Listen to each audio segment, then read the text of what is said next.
Well, hello and welcome to the first edition of FAA Safety Briefing Live for January 2021. I'm Paul Prydecker, and I'm joined by my good friend and colleague, Susan Parson. Hi, Susan. Hi, Paul. Thanks for making a trip back to Wisconsin again. Yeah, of course, I would come back when it's snowing. Of course. But it is January in Wisconsin. Happy New Year, everybody. Yeah, we hope everybody's doing well, and the New Year's off to a good start. So as we were looking through the introductory slides and the covers were playing through, I thought, well, we've done a lot of these, and many of those issues brought back a lot of memories about putting this together, and now we're into a new year for another series of these. Indeed. So we hope we can continue to support the effort to bring good content to all of you, and that you enjoy these. So let's move on, and as we often do, we talk about the importance of getting WINGS or AMT credit as part of these programs. And how do they do that, Susan? Well, the page here will take you to, there are links that'll take you, as we like to say, VFR direct to the place that you can go. Essentially, by taking this, watching this webinar and taking a short, and I promise easy quiz at the end, you can get WINGS credit for the course. And all of us are handling the present situations differently. Some able to fly, some not able to fly. But I think everybody has taken advantage of the time to jump in and do some extra reading, some studying, more videos, more webinars. And it's a great way to get WINGS credit and to maintain some level of proficiency. So keep your head in the game. We encourage you to do that. So we've often talked about the mission of FAA Safety Briefing, but this is a magazine that's 60 years, and we're not talking about your birthday. No, we're not. Of course not. But the 60-year anniversary of this edition, which is quite an accomplishment. Yeah, it's been around for a long time. We put together this retrospective of covers. We've been around under several different names and several different designs. The most recent one debuted about a year ago. But what has never been different is that we are the safety policy voice for non-commercial general aviation. And those are our goals, as you see there, to raise awareness of FAA resources, which are available to everybody for free, to explain safety and regulatory issues, because as the safety and regulatory agency, we have a unique voice in that regard.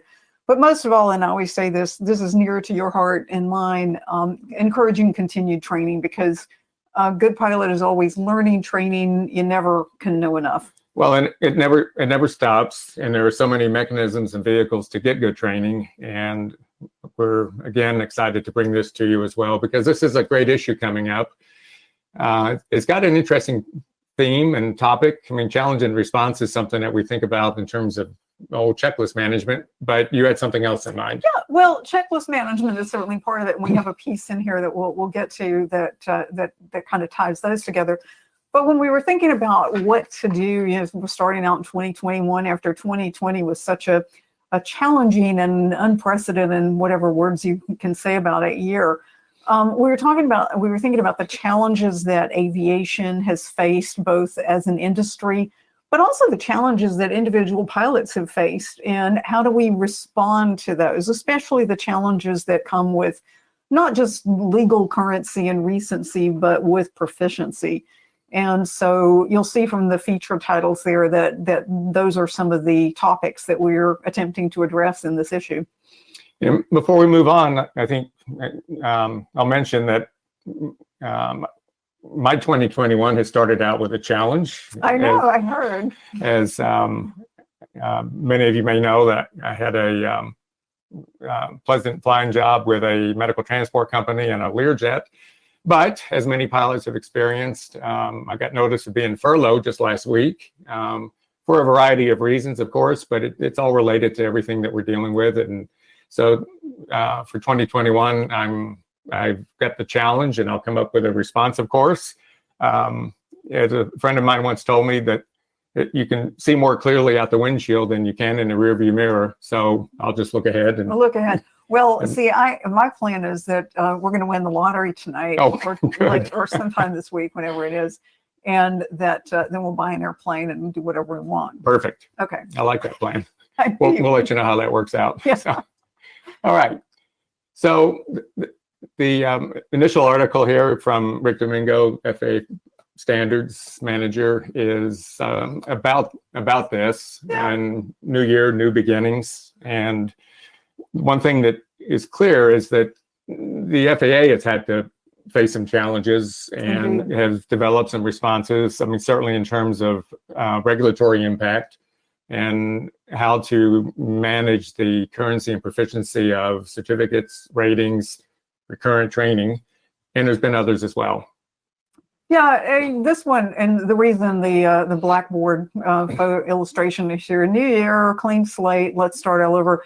Unfortunately, we can't wipe away everything that happened in 2020 and consider it good. So yeah, the challenge and response is something that the agency has certainly had to deal with in trying to, to make sure that there is appropriate regulatory relief for both air carriers and for general aviation pilots. And so there has been relief from certain requirements, but as this piece stresses, it's up to you to step up to the challenges of regaining and retaining proficiency, because that's not something that relief can do for you. And it's one of the things that the agency has been using: risk-based decision making and lots of information and contact with the community to try to scope out what are the right parameters. But the other thing that he mentions in here is that even though we are looking forward, looking through the windshield, as you put it, because this is our 60th anniversary of the magazine, that we are looking back a little bit at some of the directions that we've taken, and celebrating the fact that here we are with a new year and continuing voice and information to offer. Well, and the aviation community, and certainly not just pilots, but mechanics and dispatchers and everybody involved in aviation, has had to find their own way through this. And as I said, some have been able to maintain their currency and proficiency because they've been able to maintain their flying skills. Others not so much. I know it's certainly been a challenge for flight instructors. But we certainly have hope that this will get better as time goes on. But it doesn't relieve us from going through the steps necessary to maintain some mental currency.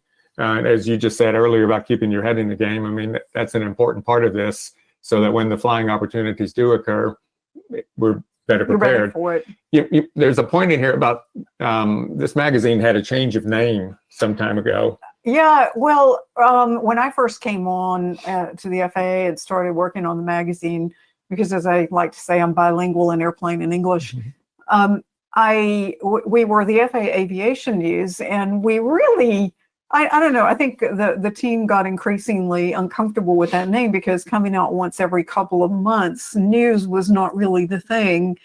And we decided safety briefing, because safety briefings are definitely a big part of aviation, and we changed it to FAA Safety Briefing, and that's what we've been ever since.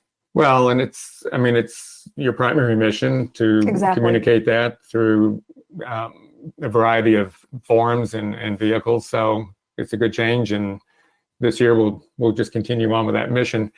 The next article is a nice topic. It says, "I've got the flight controls, or do you?" And what this is really about is how to get back into the game and measure not only currency but proficiency. And of course, those are two different things. So, well, yeah, Tom Hoffman, this is our overview of the issue. I've got the flight controls, or do you? Or obviously that's the positive exchange of controls, but it's also making sure that you know that you actually do have the figurative flight controls to be ready to go. And that includes some of the things that are talked about here, the mental fitness. And that cannot be underestimated in this year. Everybody has been under stress, anxiety, depression, all sorts of reasons. And it's been kind of hard to escape that. And then there's the physical fitness. There are jokes about the pandemic pounds and the fact that maybe the exercise and food intake have not been quite as healthy as they should have been in the times that we've been stuck inside. And then obviously there's currency and proficiency. And then there is the airplane itself, and airplanes that have been sitting for a while get into trouble. And you have a little story about that you were telling me about from the airplane you just brought out of storage. So yesterday I had a chance to ferry an aircraft from the airline I worked for, and you could even stand up in it. I could. It was a big switch from the Lear, but it had been in storage for 9 months, and that requires a lot of due diligence for pre-flight and making sure all the tests that are appropriate are dealt with. Now, certainly not just looking at the physical condition of the aircraft, but how everything is functioning. It's not healthy for planes to stay in storage, and when you bring them out, it takes extra care and attention. So. Well, what got my attention was your little story about finding spider webs in the landing gear. a lot of spider webs in the landing gear. A lot of spider webs in the landing gear. Yeah. So if a GA airplane has been parked, hangared, or outside otherwise for a long time without moving, it's very likely that it might have acquired a few occupants as well. So. Sure. Lots to keep in mind. We've talked a little bit about currency assessment and the relief that the FAA has brought on with some of the regulations. And just to bring people up to speed, we referred to SFAR 118. What does that mean, and how would people look that up? It's special federal aviation regulation, and the number of it is 118. And you can go to the FAA's webpage. There is a link that'll take you to regulatory information, but another way you can get to it is just Google SFAR 118, and it'll take you to the current version. There's always discussion ongoing with stakeholders, both in the air carrier community and then the GA community, about what might need to come next and for how long. But the most appropriate thing is, how do you scope that to make sure that you're providing necessary and appropriate relief without causing increased risk to safety and proficiency. So it's a very delicate balance, and a lot of thought and consultation goes into it. Well, and the article gives some good ideas about getting back in the system. A flight review is a good way to do it. Going with an instructor, taking a safety pilot if you still are within that level of currency. So there are many ways to just break the ice, so to speak, and get back into it. But also for the plane, it's important to make sure that your plane is current. Just as we were discussing, exactly. Certainly there are inspections that have to be met, and certain things that are done on a time basis. And when I think about just how when you're out of flying for a bit and you get back in, I've often heard people say, well, yeah, it's just like riding a bicycle. No. Well, mechanically maybe, but from the mental process. No, yes, right. I often hear people say, oh, I feel a little bit behind, or I'm a little bit rusty. And the comment I was thinking about for instrument pilots especially, if it's been months or longer that you've actually gone and done instrument flying in the clouds, in IMC, and now you're trying to come up with a plan to get back into that system. What I used to tell my recently graduated instrument students was that there's no better way to get proficient than to be in IMC and be in the clouds. But you have to be careful, and you have to approach your entry into that with some deliberation. And what I used to tell people is, when you're first starting out, plan a flight where you'll depart VFR and land VFR, and to get some IMC in the en route portion. And then as time goes on and you get a little bit more comfortable, you can take and establish some personal minimums to say, well, maybe I'll depart IFR, maybe get some en route experience, but I want to land in a VFR condition. And then eventually put all of that together and have some personal minimums that might be a little high to start with. Absolutely. And then work your way down, because although, as we said, the mechanics we know what to do, it's the ability and the familiarity to do it with skill takes a little bit of It's still practice. easy to get behind the airplane. I mean, there's a reason that we have flight reviews and recurrent training, and that same principle applies to just getting back in the system. So speaking of rust. Speaking of rust, yes, yes. on recovering from rustiness. Yeah, I wrote this one. Realistic resolution. I was playing with words again. Resilient resolutions, because, we do make New Year's resolutions and we usually let them go.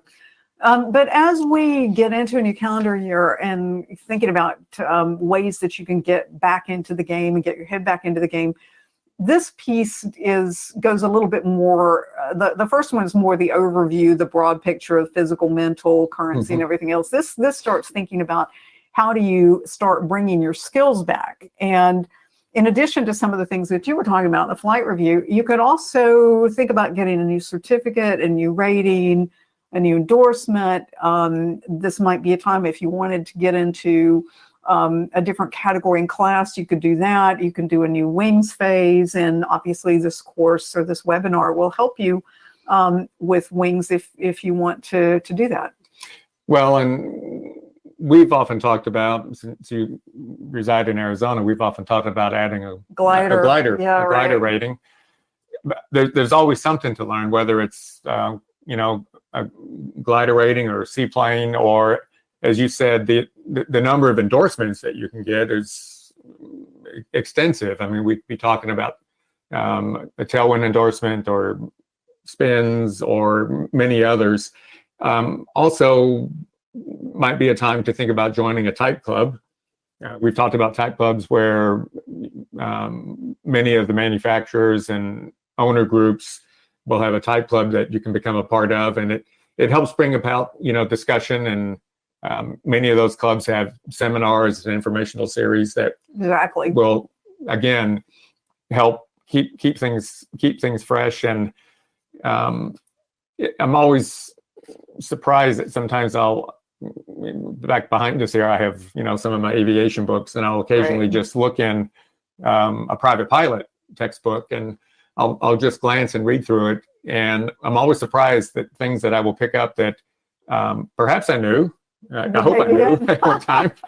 Maybe not, but it's always fun just to check another box to say, oh, here's something that I knew once before, and now it's refreshed in my memory.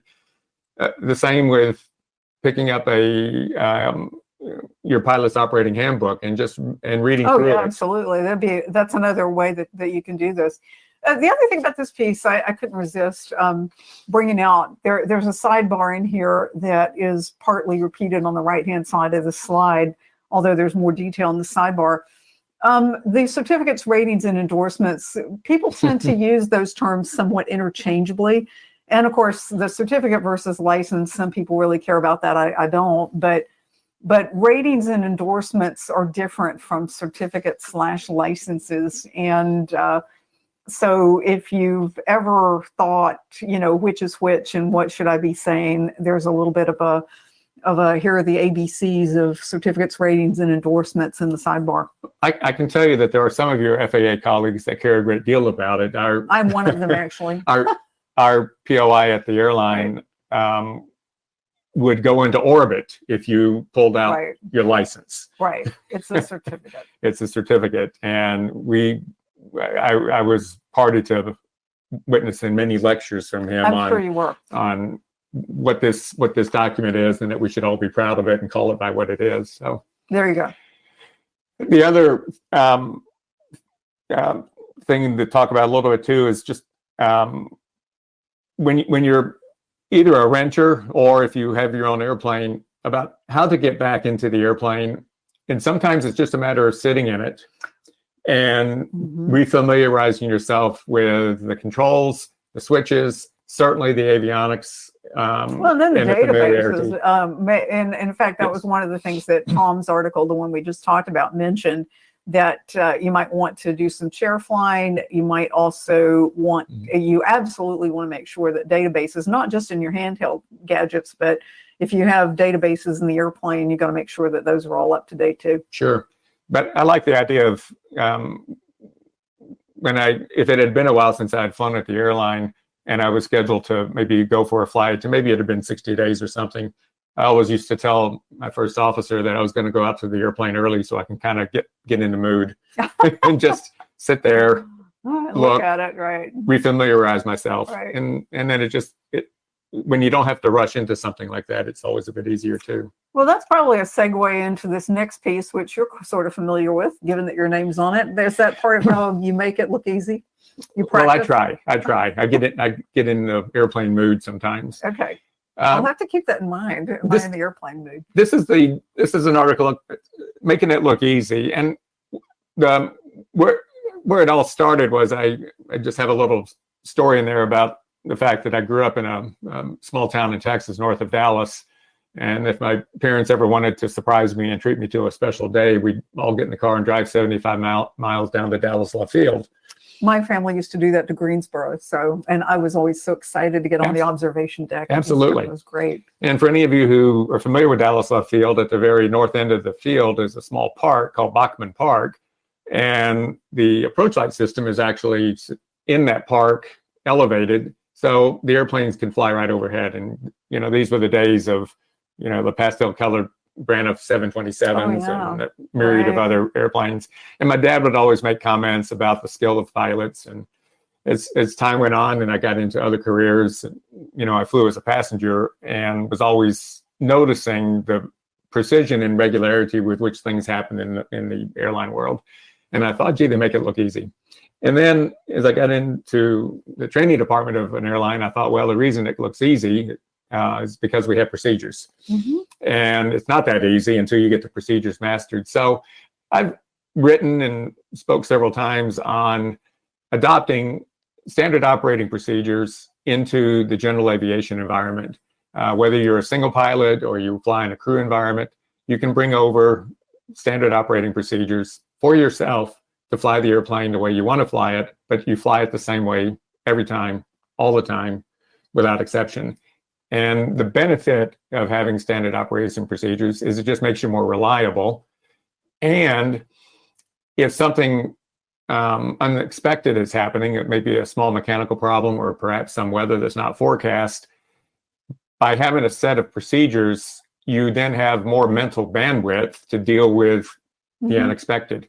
And the simple plan or the simple procedure to follow is you need a plan, and an excellent place to start is the PAVE model: pilot, aircraft, environment, external pressures, briefing. And I've often said this, that briefings are there to create a shared mental model. I like that. I've used that. Yeah, of how a flight's going to be conducted. But even if you're single pilot, you can brief out loud. You can rehearse mentally. All you're trying to do is to get ahead of the aircraft and do things what appear to be automatically. And then, of course, checklists. We've already talked about this. Use checklists and profiles. And checklists, I think, depend on your situation. We'll get into that a little bit later. We certainly will. But the profiles, and I've written and talked about this a little bit too. Profiles are basically a graphical representation of certain actions along a timeline. For example, when's a good time to select gear up, or when should we retract the flaps, or when's a good time to accelerate? And on the other end of the spectrum, you're coming into the terminal area. If you have a set place and a set time of when you will slow down, when you'll apply approach flaps, when the gear may come down, or when you'll start your descent, if all of this becomes a habit, then that just becomes part of your standard operating procedure. So I encourage everyone to sort of work on profiles. And again, they're easy to do. You just create a timeline with key phases of flight. You can even create them by takeoff, climb, cruise, descent, approach, and landing. And just make some call outs and some notations about how you're going to do it and when you're going to do it. And then SOPs need a time to review. And again, this review part is really about, as the flight is progressing, it's up to you to not only be the pilot flying, but in a single pilot situation, you are the pilot monitoring. So you got to be asking yourself, how's it going? Am I where I'm supposed to be? How am I doing in terms of checkpoints, fuel management, the instruments in place? Am I on heading, on speed, on altitude? I read a long time ago that the way you think is to ask yourself questions. And when you're flying, there are a lot of questions you can ask yourself in this review phase. And I think I introduced in this article TLAR, which TLAR, which is, that looks about right. So when you're doing a quick analysis on time, speed, and distance, you should have a rough idea. It doesn't need to be to precise tenth of a mile, but you know if something is right. And then it's corollary, TARA, that ain't right, adjust. Yeah, those both sound like Klingon words or something. They might be. Or Vulcan. Well, Let's say they're Vulcan words. They're all four-letter acronyms. Yeah, right. It's air aviation. And then the last part is to renew. And renew is really what we're talking about here, is do we have some plan for continuous improvement? And at the end of every flight, I ask myself, what could I have done better? How will I apply that going forward? And also built into a standard operating procedures, not just about how you're going to manage this flight, but just how do you manage your studying and your training? All of that can be baked into an SOP. Yeah, I like the SOP. I love the idea of briefings as a shared mental model. I've used that. And the other thing is that the SOPs themselves are kind of your personal philosophy for operating the airplane. And they can be very personal, just like the timelines and the profiles, that it's according to your airplane and what procedures work best.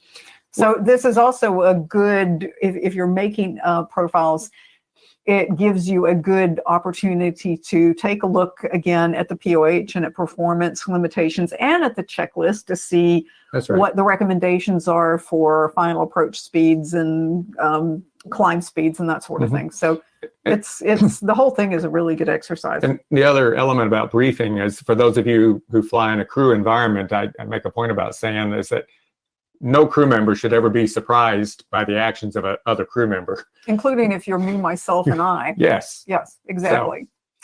So another way to practice, and this is I really had fun with this article because I've been thinking about this myself, about some sort of a desktop type simulator, but it's about the matrix. And James Williams does a great job of doing a review. He has a lot of fun with these pieces. He did the superpowers in the last issue, and it was a very creative take on it.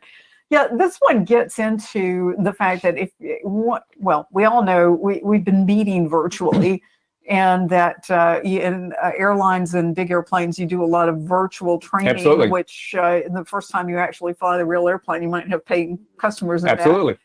that. And we can't quite do all of those things with our personal desktop simulation, but part of keeping your head in the game, and if you have some of the things like a throttle and a panel, you could also keep some of your muscle memory in the game, is by doing virtual flying.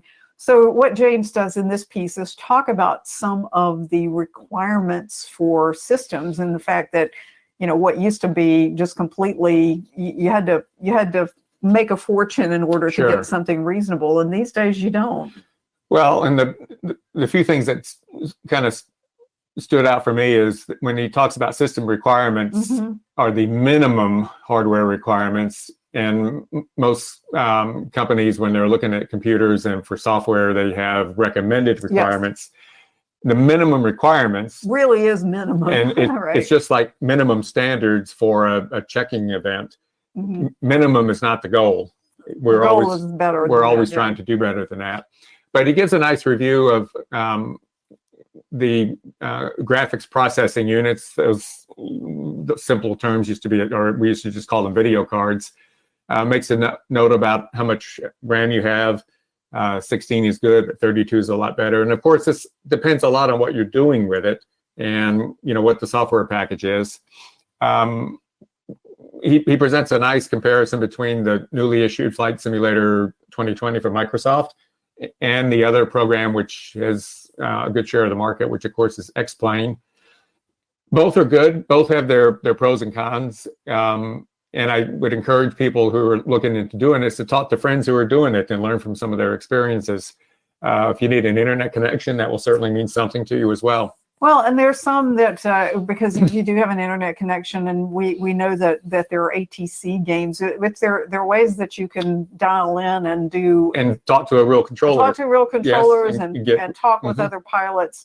There's also, he gets into the virtual reality and gear, lots of gear. That's not the landing gear. That is where you're talking about having the panel and the controls and the throttle and the rudder pedals and all the. There's probably not too much limit on what kinds of things are out there to get. The other thing that I learned a lot from this piece, when he talks about hard drives, he introduced me to some terms I wasn't necessarily familiar with, but these are, I love the way that these are defined, because that way when you're picking up the box or looking online, you can say, okay, now I know what this is. Well, I wasn't aware, but James pointed out that you can even have a system that's sophisticated enough that if you say flaps down, the flaps come down.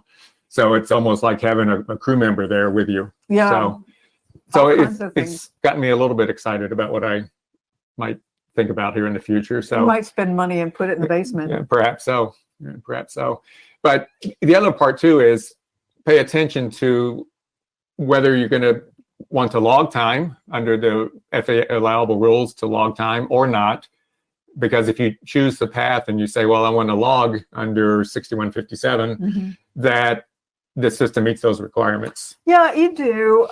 But one of the points I always make about these things is that whether or not you log the time, if you're practicing properly and with your head in it, you really, whether you log it or not, you're still getting the benefit. When I was doing instrument training, I had a very primitive version back then of Microsoft Flight Simulator, and I bought some add-ons for the local airports. I mean, that was, and every night, because I could only fly on weekends, but during the week, every night I would come back and I would come home and fire up my computer, and I would strap on the knee board and I would fly approaches and holding patterns and so on. And what was really fun was going back to the airport the next week, and my instructor would say, wait, how did you, he thought maybe I'd been flying during the week with somebody else. Like, no, I've been just practicing. Yeah. So it does make a difference. Yeah, I agree. I early on tried Microsoft Flight Simulator as well, and I crashed all the time. Oh, guys do that. Yeah, it didn't give me a lot of hope for the future, but, but it worked out. So. It's worked out. And I had no idea that I missed National Checklist Day. Well, there's no card for it. Hallmark hasn't figured that out yet. Yeah. No, I was, well, I wanted to, I knew I was going to write checklist this time because challenging response. I was going to write it about checklists, and I can't even remember how I came across it, but it turns out National Checklist Day, there is such a thing. Who knew? And it all started with the B-17. The B-17, which I near and dear to your heart. Near and dear to my heart because of my dad's experience in the Second World War. But it was that airplane. They had an embarrassing and sad event because here they were introducing the airplane. They had important people watching. They had important people on board, including, I think, their test pilot. And they took off, and it was beautiful. And they started to climb and didn't climb very much, and then rolled and crashed. And it turned out that the gust locks were still in. And so this was the recognition by people that, wait a second, complexity of these things has outstripped the capacity of humans to remember.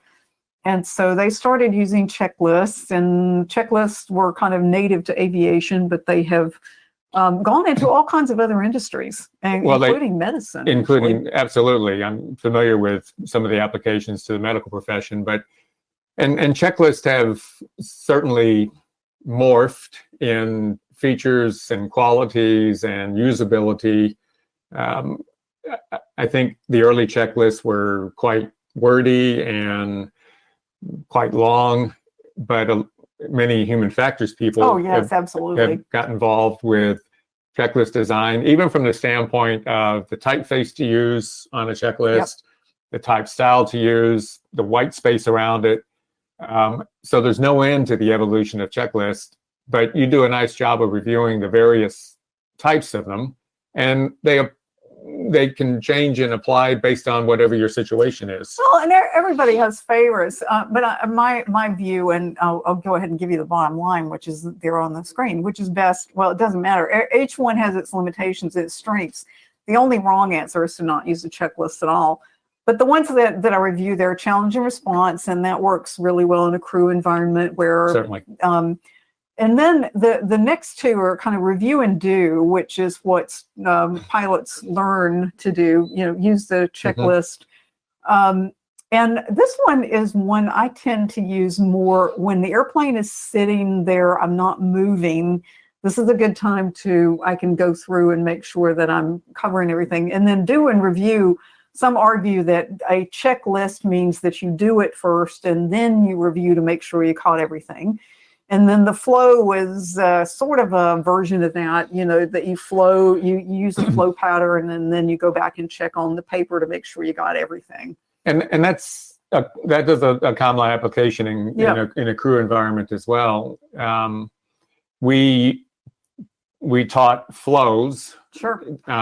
Where the accomplishing crew member would perform the flow, call for the checklist, and then the pilot monitor them would read it so that you could confirm it, because just like everything, it doesn't matter how many times you've done a flow and you think you've caught everything. If there's a distraction or anything, you might miss something. Oh yeah. So as much as I like flows and I think they fit well into single pilot operation, backing it up with a checklist is a good way. And the manufacturer's checklist is a good place to start, but you can certainly modify it for how you fly. Well, in my cupboard, I can show you sometime. I have made my own checklist for every airplane that I've ever flown, and part of that is because there are certain things that I know that I always want to do, and I don't necessarily remember. But the other thing about making the checklist, there's nothing that makes you dive into learning the airplane and the POH than you make a checklist. And sometimes with some of the earlier ones where the checklist was not exactly as logical, it mightn't. Well, let's put it this way. One of the things I always did with my personal checklists, I tried to make them a flow unless there was a reason that you do one thing before the other. So the thing is, again, all of them have their strengths and their limitations, but use a checklist. And I think next October 30th, I'll be looking for those cards in the Hallmark stand. Well, even if you're not, I think I might make one. And so I'll start sending out National Checklist Day cards. It's great. Our next article is on drone debrief. And prior to going through this material, I saw an article I think you had written maybe a month or so ago. 1.7 million registered drones. That's a lot. No wonder it is taking up FAA time and bandwidth in monitoring this and coming up with regulations and safety advice. That's 6 times, I think I read, the number of something like that aircraft it's a lot that are registered.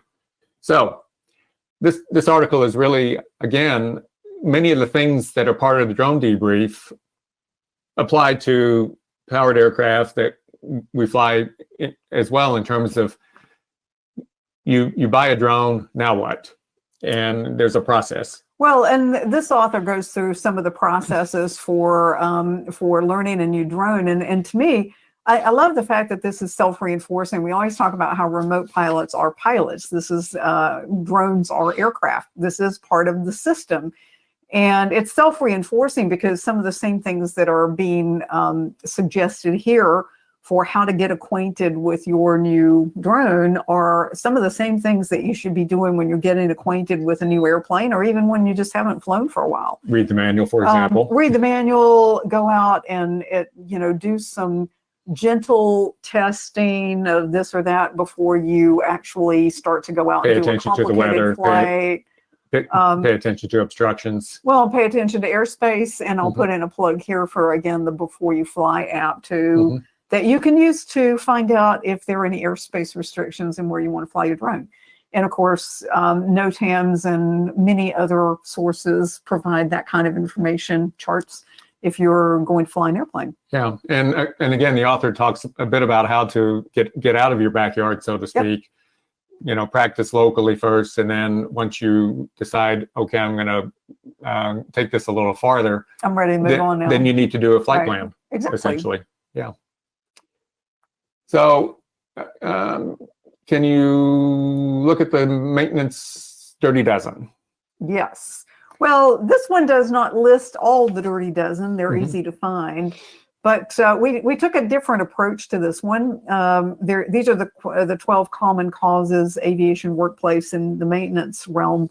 And there you can see a couple of the examples here on the slide, but you can get into the article to read it all. It's a little mini quiz to see how many of the dirty dozen you can identify. Well, it's fun, and it also has direct application to almost all things aviation. Absolutely. We look at distraction, stress, pressures, complacency. I mean, these are not only issues for mechanics, but it's also pilot speak. And many safety reports might contain those words. If you go through the ASRS and read some of the reports, sometimes you'll see those words exactly. Well, and that's another reason that we were just talking about using checklists to make sure.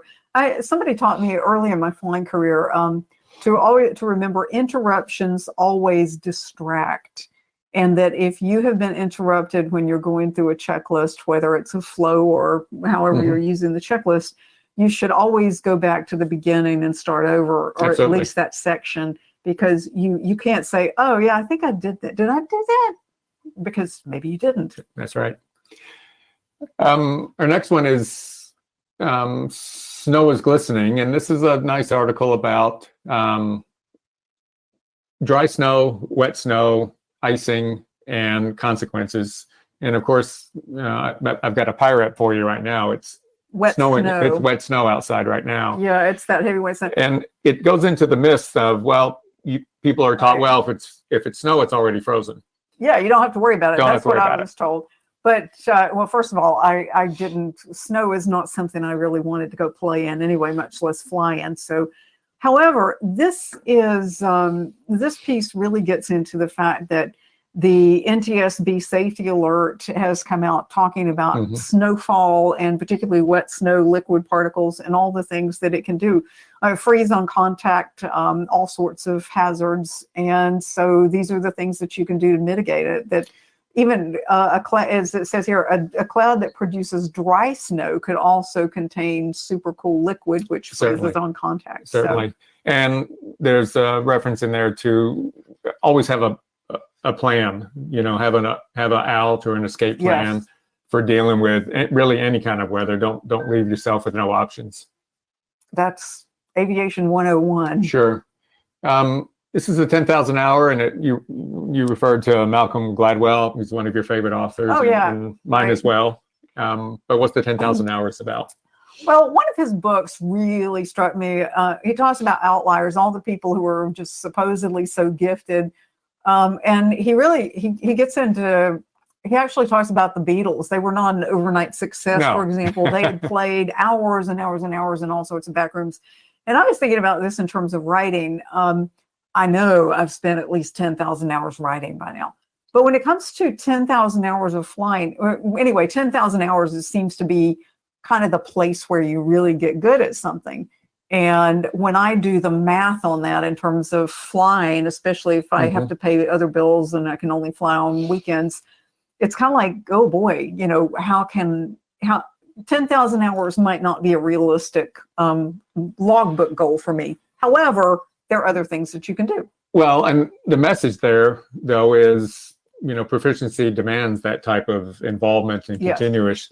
I remember reading his book. He talked about if you're a skilled computer programmer, you've probably been programming for more than 10,000 hours, or a piano player, or whatever you are. And pilots for sure. I mean, that does seem to be kind of a number that inspires some confidence.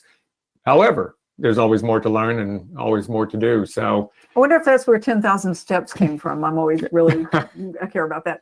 But this is one of the things that the points that I really wanted to make here is that if you can't get that quantity, And that even if you do, quality is what counts. Making sure that every single hour that you're flying, and not even just every hour, but every period of time that you spend flying, that it counts for something. Be thoughtful about it. Use the SOPs, do something to try to make yourself better.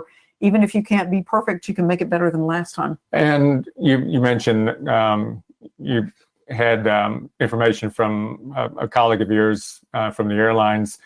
I think the story was they had interviewed this individual who had 8,000 hours, but pretty much did everything he could to avoid controlled airspace. Yeah, and so there were some limitations there. Yep. Yeah. All right. This is all about getting together in a club, and I know you've had some personal experience of being in a club. I never have, but this is fun. It's clear that you need to approach this like a business. Well, and this fit nicely into our challenge and response theme, because this is, this is flying clubs can be a response to the, hey, I need to fly. I'd like to own an airplane, but I kind of can't do it by myself. But there are challenges involved in being part of a flying club. This piece was contributed by somebody who's on the FAST team, and he tells the story of the flying club that he was involved in and some of the criteria that they established and the ways that you can bring avid aviators together, as his title put it, but to do it in a way that makes sense for everybody. And I think these rules are really good. You got a financial officer, you've got roles for everybody, you've got the bylaws. My club certainly had that. I have a little sidebar at the end. One of the things that I learned early on in the club that I was in Virginia, I was there for 25 years, we always tried to select owners, and we made a real distinction there. Sometimes if people, they were coming in, they thought it was for cheap flying, and they had a renter mentality, we didn't want them. We wanted people who felt like they owned the airplane and they took care of it the way that owners take care of it. And then the second piece that we kind of came up with is that when we were interviewing people to come into the club, we wanted to make sure that we had common purposes, because as one of the things that we learned sometimes from having disparate membership is that if you have people who just want to fly locally, they may not be interested in the kinds of investments that people who want to make long trips would. So a lot to keep in mind, but I think this is an article that brings together some really great tips for being part of one, or starting one, or running one. Well, and the author goes on to say that when you have a club like this, there's a social aspect that reaches, that goes beyond the airplane. And it's a way of just sharing common experiences, flying experiences, hangar talks, some camaraderie. So finding people that you can connect with, both around the airplane and outside the airplane, is important as well. Well, I have to say too, financially it was great, because you pay dues and you pay flying costs per hour, but when annual time came along and repair time came along, it sure was nice to have people to split the bills with. Sure. But of course, you have to have those discussions about how you do it, how we do this. Sure. The Rotorcraft Collective, of course, that's a play on helicopters. Fun. Yeah, it was a nice article about what they're doing. Yeah, I enjoyed the wordplay as well. Even though I'm not a helicopter pilot, at least not until I win the lottery. But yeah, the Rotorcraft Collective is a group that is putting together safety videos on rotorcraft, and they're trying to keep them. They put the first one together recently. The importance of thorough pre-flight passenger briefings, the things that you need to brief rotorcraft passengers about. They've got all sorts of plans for future videos, and the whole idea is to keep these short, tight, focused, really solid. And I think they're doing it right, because with, webinars, social media, everything being virtual, there's a competition for time.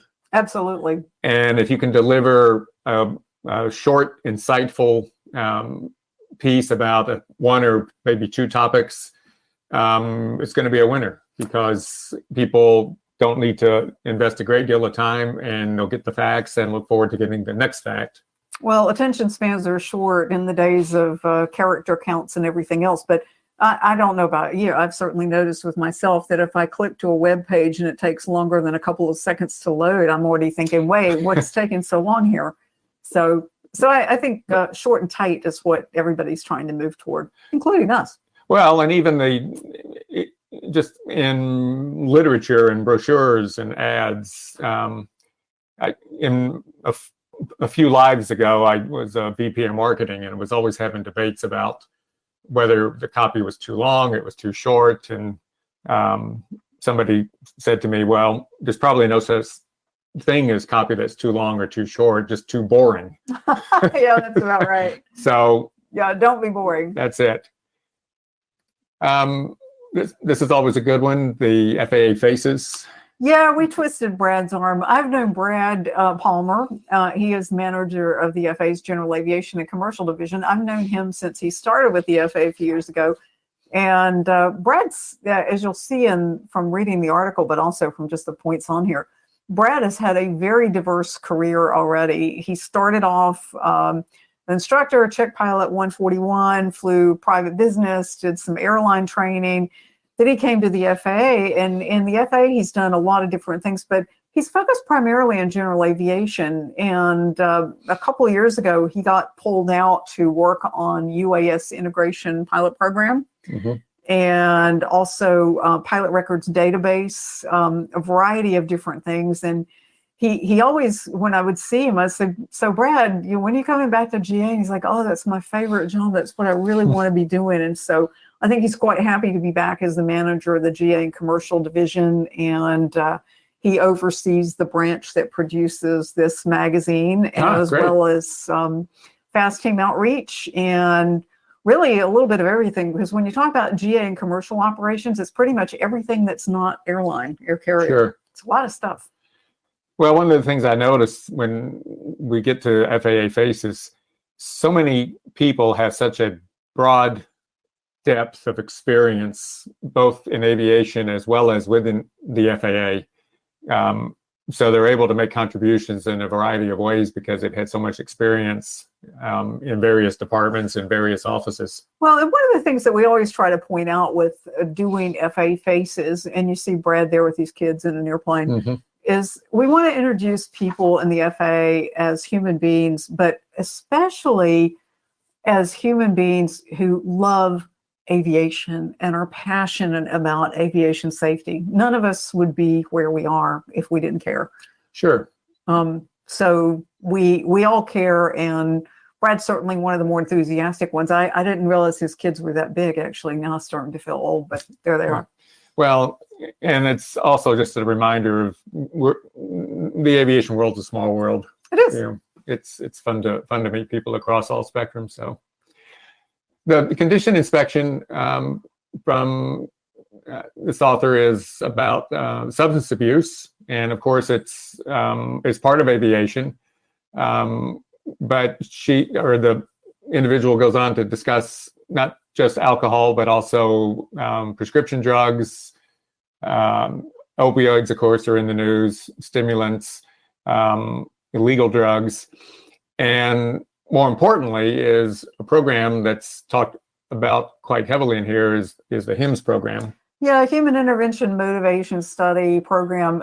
This is a very structured program that targets commercial pilots and helps them get back into flying after. And this fit into our challenge and response theme, obviously. But we wanted to highlight it too, simply because at this very, very stressful time in everybody's lives. That's right.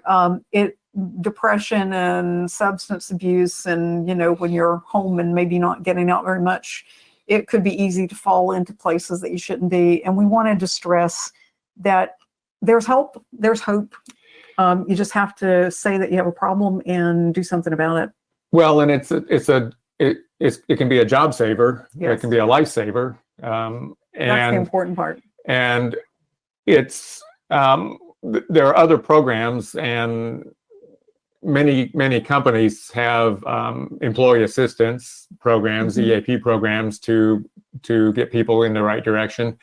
The HIMSS program, though, is as you said, it's often sponsored by pilot associations in cooperation with the airlines, and it is the gold standard for programs. The measure of success in that is that there's a 15% or less relapse rate, which is very significant, and it shows how successful the program is. I think it might have been 3 or 4 years ago, the HIMSS program was actually featured on one of the morning news programs. Yeah, I think it was. And a great amount of effort went into discussing how successful the program is. So it is an issue. There is help, and as you say, there is hope. And if you need information, you can go online or talk to an AME. Absolutely. Yeah, very good. As we get close to the end here, the topics covered in ATIS, just a few roundups of things here: aircraft disinfection procedures, the null report. Yeah, the null report's now near time. There's some cargo safety, some information on the NTSB database search function. So all sorts of good stuff here, just little quick blurbs. This is the part where we actually do have the aviation news that we used to use the whole magazine name for. Yeah. Yeah, it's good. And feedback. I know you get feedback in several forms, and some of it gets reprinted. Actually, yeah, it used to be that we'd get old-fashioned letters, and I think we probably still have an address for that. But nowadays, we get email, and there's the email address there. We also get feedback through social media, and we take anything and everything. We're always happy to hear from people. Well, and it's always good to see the feedback, to hear the responses, and most of them are positive, and some of them are offering up some Oh yeah, ideas, we're always glad to have ideas for improvement, absolutely, especially on topics. So it's very good. Lots of ways to get it. Well, yep, there's the print version. You can subscribe to that through the government printing office, and I have gifted subscriptions to several people, friends of mine, who actually would like to have a paper copy. You can download for free from the in PDF version, but there are also some mobile friendly links to others. And then we have social media. We put a lot of our content out through Medium, which is the FAA's blog, and Facebook, Twitter. Lots of different ways to get pieces of content if you don't want to see the whole thing. Well, and your colleague Paul Cianciola does a continuing outstanding job with that. He's really great, and is our social media lead, outreach lead. So sometimes when you put up a slide about the next issue, I have a hard time imagining what the topic will be. That's usually the idea. This I think has something to do with surface operations, maybe runway safety. Yeah, it's although I want to say that it's broader than runway safety. One of the things that we kind of started getting into this and realizing that there are so many ways, not just when you're on the ground and turning onto the wrong place, but lining up with the wrong surface, landing. And who hasn't done that at some point? So we're going to be looking. Sure. Yeah, we're going to be looking at surface safety. Well, and it's a huge safety benefit, because airports can be complex. Taxiway signage can sometimes be confusing. And sometimes pilots are in a rush and they just need to take their time to figure out where they are on the airport. But with some of the georeferencing tools and things like that, it should be a bit easier. We'll get into that. But we'll look forward to it. As we wrap up, just a reminder, this is a good place to get wings and AMT credit. Link to the print copy, to archived. If you want to go back and take some of the courses, that if you've missed one of our episodes, you can do that too. Very good. So, Susan, once again, it's been fun doing this with you. We'll look forward to the next time. And for everybody out there, stay safe. Let's stay safe. Happy New Year. Take care.